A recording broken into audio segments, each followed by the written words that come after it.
problem for teenage drivers. In fact, half of all teens will be involved in a crash before leaving high school.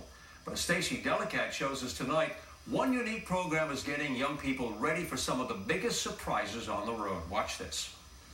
Car crashes are the leading cause of death for teens in the United States. In fact, the Centers for Disease Control and Prevention says teens between the ages of 16 and 19 are nearly 3 times as likely to be involved in a fatal crash as older drivers, but many of the crashes are preventable.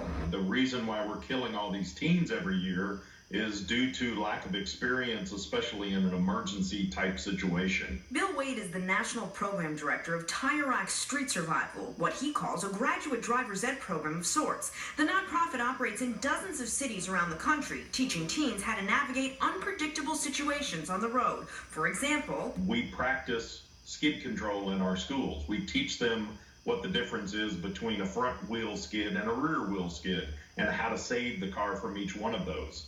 A lot of drivers don't get any experience at that until it actually happens to them, and a lot of times at that point it's too late. But one of the biggest factors in car crashes for teens and drivers of all ages for that matter is smartphone distraction. It's blamed for thousands of deaths a year. We knew it was big, but we didn't realize that 25% of crashes are caused by smartphone usage, and that's just the ones that they can detect. Garen Torn is the CEO and founder of Message Loud, an app that will read all of your incoming messages to you so you never have to look down. Any incoming message, any email type, Facebook, WhatsApp, Skype, Telegram, Instagram, Snapchat, any message that comes through, the app will automatically read it out loud without any input from you.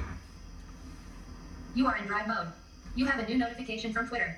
Stacey Delicat, hey there, what time is our meeting? The reality of the matter is that the situation's getting worse and worse every single year.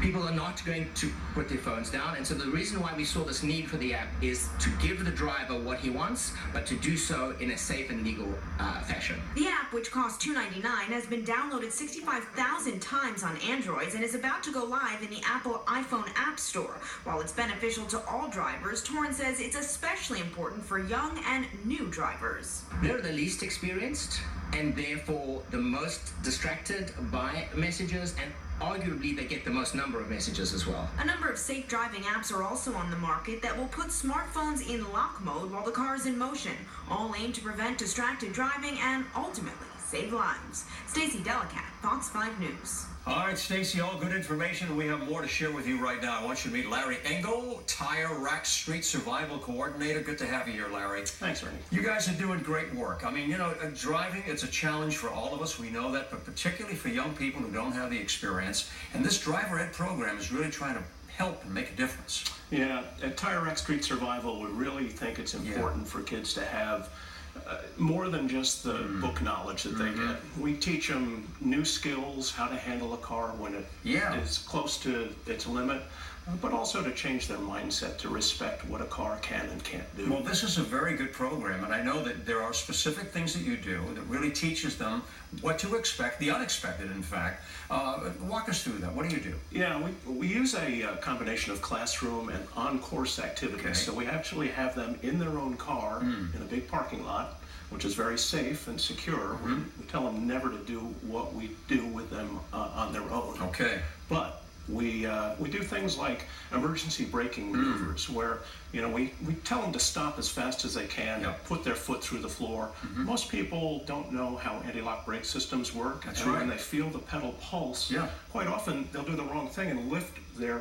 foot off the brake. Not a good thing to do. No, it's so you're teaching them to do it the right way. Yeah, and sometimes it takes them a while to get the hang of it. We tell them to do that. We also do what's called a wet skid pad, where we have a circle of traffic cones, and we have a local fire department come out and wet down the asphalt. We put some soapy suds on it to make it real slippery, and we ask the students to drive around in a circle with their hands locked and gradually build speed. And as they build speed, what's happening is the car's starting to lose control. The tires start to lose grip and they can't turn anymore, and the car starts building a wider circle. This is all good, and they learn how to deal with something like that. I know this is a one-day program. It is. And a lot of the students register. There is a place to go, by the way. You want to make sure you get it up on the screen. streetsurvival.org. They can register there. You're very active in the New Jersey area. You also need a little help in New York, I understand, right? We do. Put out a call for that. We do. New York and other areas, New Jersey as well. It's very difficult for us to find suitable sites for our activities. We need a big open parking lot without any light stanchions or curbing. We need at least 600 by 300 feet. Okay. So if somebody's listening right now, if you know, please contact us at streetsurvival.org because we would love to have our activities at other places. You do a great job, Larry Engel. Congratulations on all the good work in helping to save lives and get these kids on the right track. Thank you very much. Thank you so much for joining us today, okay? Well, a young boy's